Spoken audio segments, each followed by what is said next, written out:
There It Is blew up. And, you know, and a lot of people use the term one-hit wonder as a bad thing. I don't see it as bad. I love one more than most people have. But was there any disappointment from you and Steve when you put out another single and it didn't do as well? Of course. But that's because you stray away from what got you there. Back in the day, man, everybody, the mentality back in the day is you have to be hip-hop or you're not going to be taken seriously. Yeah.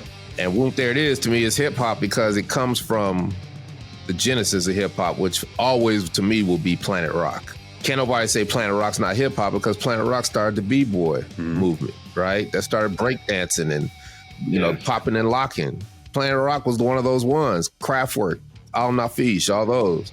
That's the mold Whoomp There It Is made in, right? And if we just had stuck with that formula and made all our songs like that, our career would have, it might have flourished, but then we were kind of screwed before we even got started because the contract or because of the lack of due diligence, which was due diligence, just in the wrong way. I did everything. I found lawyers. I did all that stuff, right? But it didn't go right.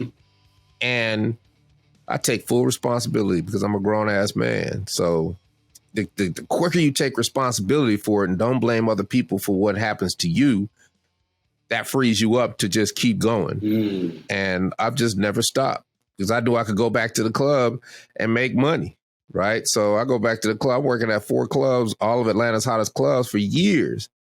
I know the strip club, I'll make way more money than any other club. Yeah. Because that's just free money. Yeah. I've always had the ability to make money. I've always tried different things. And, you know, I kind of get bored. So when I master something, I move on to the next thing. Because for me, whenever something turns into a job, I don't want to do it anymore. That's a fault. Like I'm a masterful photographer, but I ain't trying to sit there and do photo shoot after photo shoot after photo shoot for people because that business model don't work for me because people cancel, people don't want to put a deposit down. That's what I've learned, right? So if that's not the only thing I do, I'm not going to do it. But that is a tool for me to do other things where I'm self-sufficient because I could do my own photography. I could do my own video editing. I could do my own ad. I'm pretty much an ad agency. I just finished 3 pitches that I did myself for Anheuser-Busch. 3 different little 15-second commercials to show them what it could be with Tag Team. Because of the experience of Scoop, I take one opportunity, turn it into 10. That's the key. So that's what makes life fun for me is because I can do that. And I learned this lesson the hard way. This is a hard lesson. People's pride holds them back. I watched my father, who's a PhD, not learn how to use computers. And I like, Dad, you got to learn how to use computers. Like, I don't need no damn computer. I got you. But then as he got older, you know, basically an iPhone is a computer. And if you know how to use a computer, you know how to use an iPhone. And that's why old folks struggle with phones because they don't know how to use computers. And I learned that. And I watched that, but I learned this lesson because at one time we all DJed with vinyl. And then when, you know, younger DJs start DJing with CDs, I was like, man, I'll never DJ with no damn CD. Then everybody started passing me by. And everybody started getting the lucrative job that I wanted. And I had to catch up real fast, and that was painful. I started sucking as a DJ because I didn't keep my mind open to every possibility. And I was stuck in my own ways. And I vowed I'll never do that again, and I haven't, right? And what the beauty of life is that the old school way enhances the new school way. Yeah, that's true. And now it's a whole different ball game that the young folks don't even have. Right? Like everybody, think about it. Social media. People over 40 hate social media because they're not, because when you get older, you mature. So you're not willing to do all the dumbass stuff that young people do or we did when we were young for everybody to see, for attention. Because most of it is about attention. I don't care what nobody says. Social media is about attention. I need attention. I want everybody to like me. Yeah. And I understand this. But I'm on the other side, and I'm not about to be doing all that dumbass stuff, right? So leverage SEO, what it can be to what I do now? My thing is I know SEO. So I know everybody wakes up and they type in, how do I do something in Google? They don't type, how do I do something in Instagram? Instagram is about pleasure, about what everybody else is doing, about scrolling. A slot machine, because what do? You pull it down, and it scrolls. Yeah, it really is. And it's scrolling so fast that you can't even see it. So if you use a hashtag that's popular, you're not going to be seen because you're scrolling like that down the timeline. People don't get that. But SEO, that's about keyword. That's about how do I become an entrepreneur? Well, if that's the title of your post, then what happens is Google crawls, sees that post because it's optimized. And now that post is optimized across all your platforms. Now, when somebody types in, how do I become an entrepreneur? You're on the first page as a TikTok video, as a YouTube video, as a tweet, because you reversed it. And now you're there forever. This ain't no scroll when you're on the first page of Google. You are there forever. And now you're in front of the people who can pay you. Because for me, it is not about 100,000 people like me. I don't need 100,000 people to like me. I just need 100 people to pay me. I love it. And hey, man, what you're doing is absolutely right, because I went to rewatch the commercial. I went to YouTube. I typed in Geico. That's all I typed in. First thing that popped up. Scoop, there it is. Yeah. You're nailing it. I've got it to where you type in anything that has to do with me, you're going to find me. Mm-hmm. That's the whole point, right? Yeah. And then it gets even more intricate, right? Because the people that can pay you, you got to find out what they're searching for at 2:00 in the morning when they can't sleep or when they first wake up, right? So if it's an agent if it's a concert promoter who puts together concerts, well, I got to find out. I got to ask them, what do you look for when you putting together a show? Well, I go to Polestar and I look at the website to see what dates are open that they're doing. And then I kind of put it all together and keep it going. So I was like, if I'm going to get in front of that dude, I better make a blog post about Vanilla Ice, how fun it is and how good we work together on tour with the pictures that I've taken with Vanilla Ice, and then rank on the first page if somebody types in anything Vanilla Ice. You plant that seed. I don't expect anything to happen from it because it's not a quid pro quo. If I do this, this has to happen, because they'll just throw you into despair, because it don't happen like that. It never happened. If it happened like that, everybody be rich. You have to throw it in there and just plant that seed. And now it's like, wow, why is tag team? Most people aren't even thinking that, but I'm thinking if they are thinking that, why is tag team on the first page of Vanilla Ice? But nobody's thinking that because nobody knows SEO. They just see tag team back again as number one on Vanilla Ice's page when they typed in Vanilla Ice. Well, that might work because they work together. So that's tag team and Vanilla Ice. I might get a show out of that, or 10 shows, 20 shows. Same thing with acting. Every actor side is, okay, they treat it like social media. Look at me, look at me, look at me. When it's like, what do casting directors look at when they can't sleep or when they wake up and type something into Google? And if you're on the first page, if you write a blog post about, a message to actors, here's what casting directors are looking for, and you rank it for the first page of casting directors in Atlanta, now any producer or director from Hollywood who types in casting directors in Atlanta sees me. The casting directors, if they're looking for other casting directors, what are they doing? How's their SEO game? They're looking for me. And it's free. Every show we do, everything I do, I leave a Google review for my coaches, for my casting directors, for promoters. And then I optimize it, and my pictures in a really good pictures on top. And if you optimize it according to Google's rules, then you're stuck at the top of their reviews forever. Nice. Yeah. Because you optimize that review to Google specification, and your authority is better than anybody else's. So I did that for every casting director in Atlanta. I did that for every acting coach in Atlanta. So anytime there's an actor, anybody looking for something, they see me when they look for the reviews, because a lot of people look at reviews. These are great tips. These are extra curricular hustle activities. Yeah. You see what I'm saying? That makes sense though, doesn't it? Right?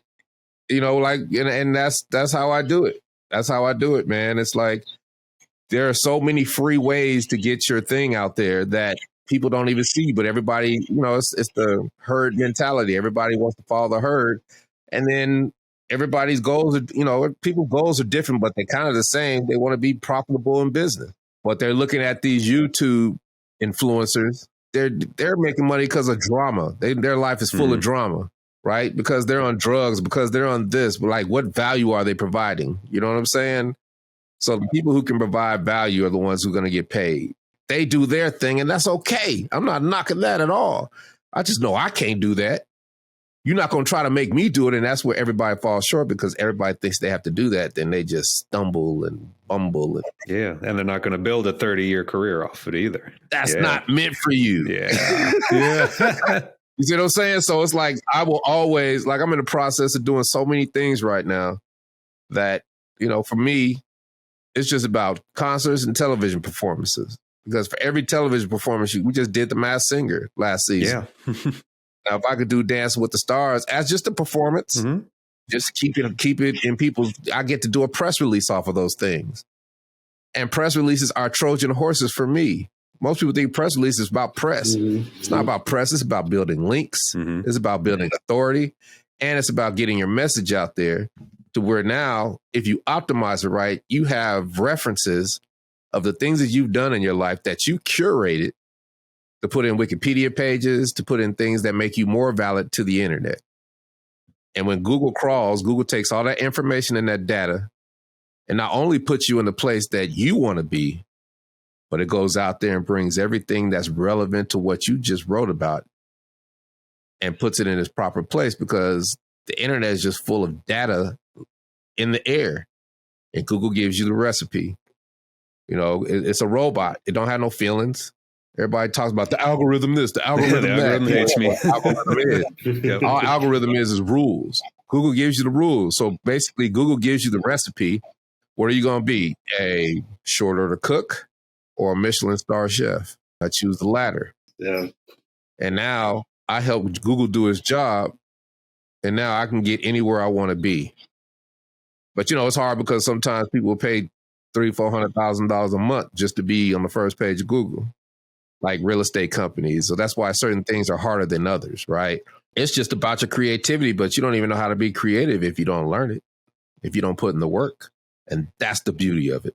And the easiest way, and I'll leave you guys with this, the easiest way to learn what you want to learn is join an organization, because organizations are filled with people who love their profession and who have been doing it for 10, 20, 30, 40 years. And they can't wait to tell you and put you on game. And in an organization, you got all the resources, financial, you got everything at your fingertips. And if you don't utilize it, that's your fault, right? And I'm part of 30 different organizations, ranging all the, I'm in the Grant Writers Association, Editorial Freelancers Association, Polestar, Coin Laundry Association. Anything I want to learn about, I join an organization. Marketing organizations, affiliate marketing organizations, SEO organizations, all of them. And that's what I tell young kids. I'll be like, just whatever you want to do, put trade organization after it, and then start calling everybody, calling all those organizations, and start asking them questions that you have about the thing that you want to do. And what happens is while you ask those questions, they don't realize while they're pitching you, they're teaching you. That's really how I learned stuff at a young age. Just picking up the phone and calling and asking, and pretending like I'm gonna spend money with people. And they will pitch you like you wouldn't believe, and but they're teaching you because they're telling you how the game works. So I love, hey man, anytime I'm learning something, I'm joining the organization, and it works, man, because you can pretty much figure out if it's for you or not in 2 weeks. But then you got the resources, and then I go to these conventions, there'd be thousands of people in these conventions, and I walk away with friendships and relationships that stand the test of time because we all are in the same boat.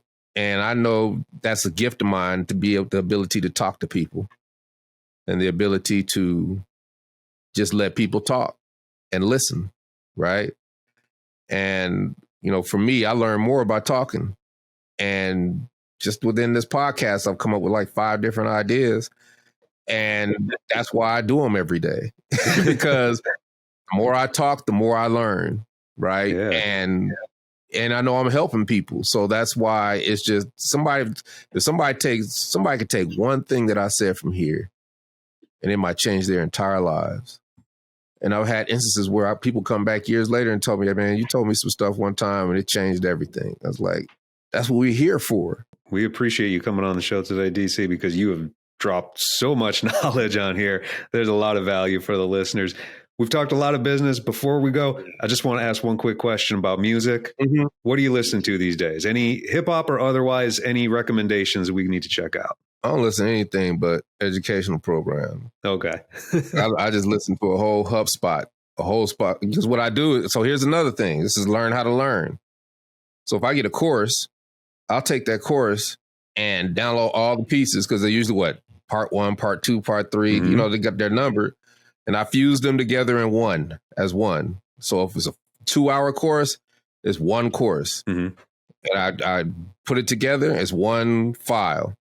Then I listen to it at 3 times, 4 times speed because you're never going to pick up everything listening to it once. Mm-hmm. So if I just listen to it over and over and pick up things as you go. The second time you pick up more things. Third time you pick up more things, but you do it in a fast way because you're utilizing your time. Mm-hmm. And I got it in the background while I'm working and doing editing or whatever that doesn't require me sound and having to really focus on what I'm doing at the time. And that's how I learn. Yeah. Like I said, I love music. If I do listen to music, I'm listening to old school music. There's a cutoff. Because when I stopped being a DJ 2015, and that's when I stopped listening to music.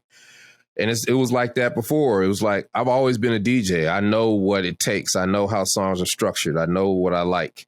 I'm trying to educate myself. But if I had to go back and DJ, all I would need was about 3 or 4 days to get the music together because the fundamentals never change, right? And I know how to do the research and I know what to do. I know how to look at charts and know what's hot in every region of the country. All these things are from DJing. So for me, if I'm listening to music, it might be a little gospel, but that's about it. I'm listening to educational stuff, man. I'm doing podcasts. There's very little music in my area until we go do shows. I love putting together the shows. Yeah. Right? Because our show don't stop. Our show is a continuous beat, like the club. Nobody does it that way. I love it. Yeah. You know what I mean? And that's how you have to do it. And because that 90 set, I play that set in my sleep. That set never changes because it's etched in time.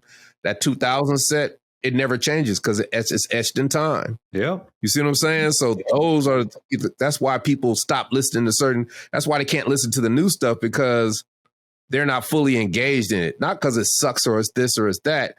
They're not fully engaged in it. So they think they can't listen to it because this sucks. No, a lot of it is not my taste, right? Yeah. I am not in the music like I was when I was a teenager. I'm not a teenager anymore, right? So your musical taste change, but I know that I can go make some music.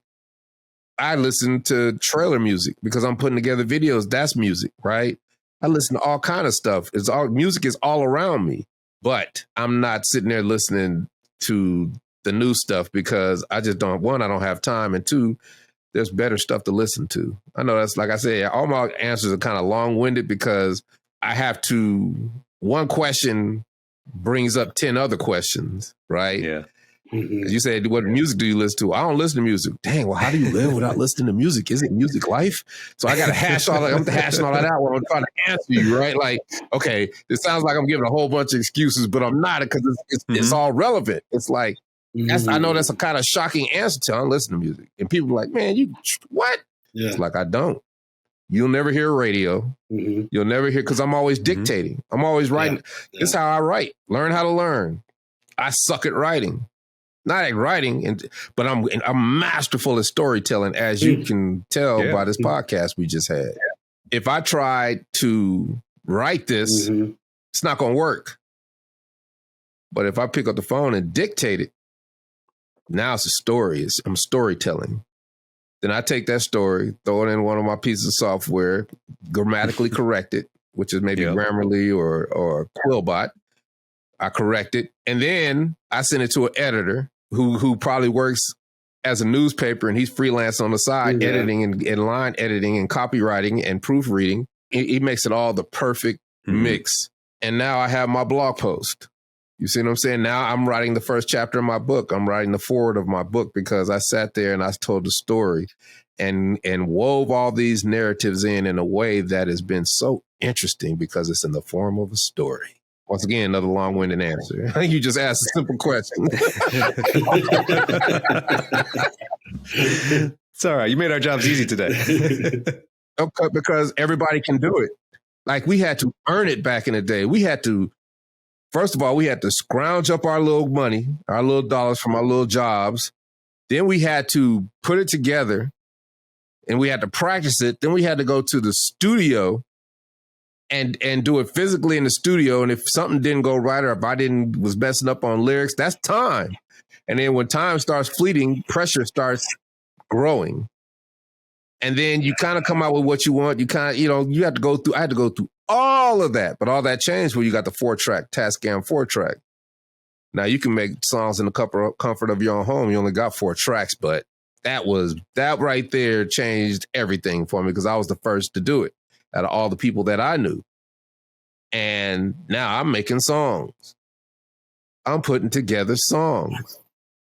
8-measure intro, 16-measure 16-measure lyrics, 8-measure chorus, lyrics, chorus, bridge, chorus. And I get to actually put it together.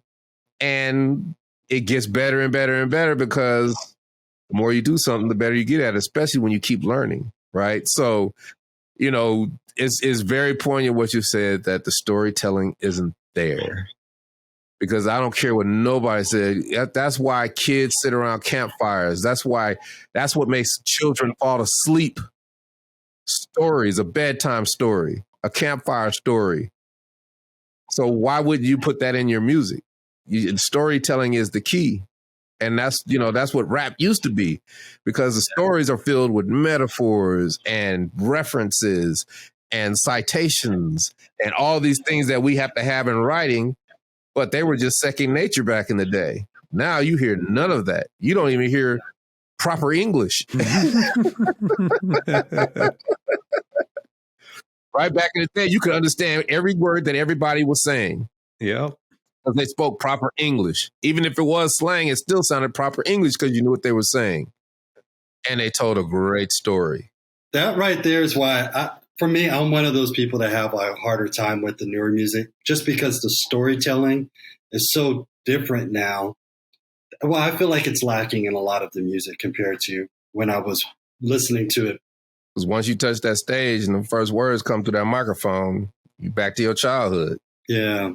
It's the fountain of youth. But you have to make all leading up to it enjoyable. So I love to travel. That's what I love doing. I'm in a whole nother place. I get out of my head. I get to relax or work.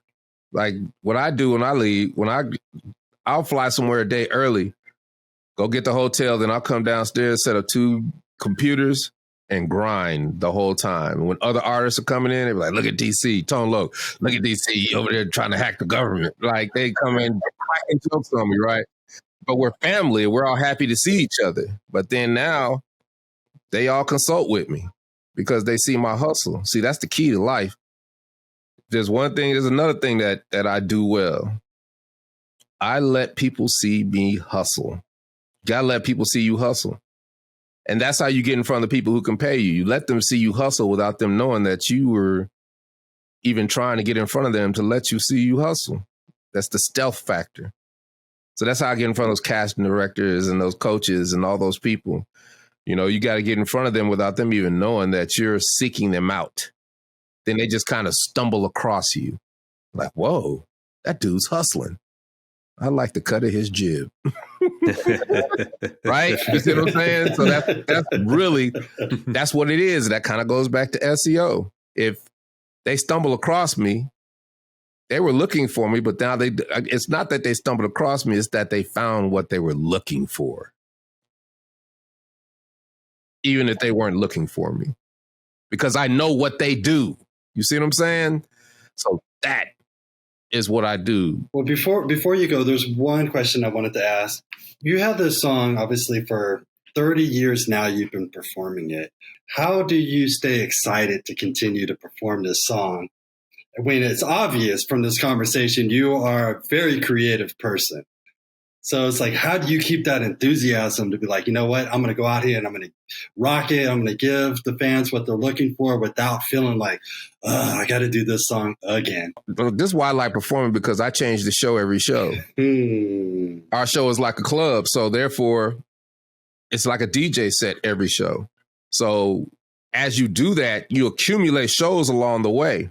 And then those shows just become a bunch of pieces they become records, right? And maybe, you know, that week I'll have that record together, and then we got 20 different shows, and I could be like, we do the 10-minute show, we got the 20-minute show, we got the 30-minute show, we got the 40-minute show. And then you just keep accumulating shows depending on which region you're in. Because if you're in the South, you got to do it a certain way. If you're in the West Coast, you can do it a certain way. There's all kind of different ways. If you do it for a rural area, there's a certain way, right? But it's all about keeping the energy going. That's how you keep energy flowing. Because even if we stop rapping and the music's still playing, everybody's still dancing. But if we stop the music, everybody's energy stops. And if you take too long talking, then you lose that energy, and then you're trying to gain it back, but it might not come back. But if you're just flying through it with beats and energy, you're not stuck on one thing too long, so that energy is always there. And then by the time I get done and I do stop, we're at Whoomp. There it is. We're home free. There's no more pressure, right? Because it's hard having a one hit when any other song that you do, everybody's like, what the hell is that? So you have to mask it with beats and creativity. And, you know, I even went and took comedy classes just so I could have segues for songs that people don't know. Now, I'm telling jokes, but I'm not telling jokes. There are segues and conversations and entertaining my audience to get ready for a song they don't know. And that's a form of storytelling. So all our show is storytelling, but it doesn't stop. Most of the time, people just want Whoomp. Like sometimes it's like, well, all you got to do is 10 minutes, because they think, well, you only got one song, so all you need is 10 minutes. I kind of like those better, because that's like a mashup. You know how mashups make people feel, where it's just switching, but it's the same, and it's just energy, and it's just like, oh, that's a dope mix. That's dope. Oh my God, he mixed that together with that. It's like the ultimate mashup when we do a 10-minute show, because I done condensed everything in 10 minutes, and it works. And we don't even stop, and it just goes in the Whoomp. There it is. And then we stop, and then we go, we don't never do this, but Steve, Tasha, did you know that Geico? And then we just do the commercial, and it blows. And then at the end, I like, wait for it, sprinkle. And we just the tag team has left the building, and then we're out. Yeah. Storytelling, right? You get everything in that they know about tag team, plus you've taught them some things. And then, like, I can tell you, I was in Vegas. We did New Year's Eve Vegas. And 3:00 in the morning, I got a post. This OnlyFans actress who has a podcast. Okay. And she was like, tag team literally stole the show. Like that. Yeah. Like literally stole the show, because they don't expect that from us. Because, you know, we only got one song, so they just expect us to come and fluff. You know what I'm saying? But it's like, no, we are the tip of the sword. If we have to go first, we're the tip of the sword, and we're the party starters, and you got to come up after us. And I make sure that fall off is felt. I make sure that energy level, you feel that drop off going to the next act, not on purpose, but on me doing my due diligence to give the best show that we can give. And at the end of that whole little concert series, where it might be 10 other acts, you remember tag team. And that is part of everything that I've talked about in this podcast. I apply every tool in my tool shed to everything that I do. I'm successful. I'm not where I want to be. I don't have the things that I've always wanted. I've made mistakes. I made miscalculations, but I keep going. And I know that eventually, if I just keep working hard, I get there. And if I don't, I gave everything I had. And that's all you can do in life.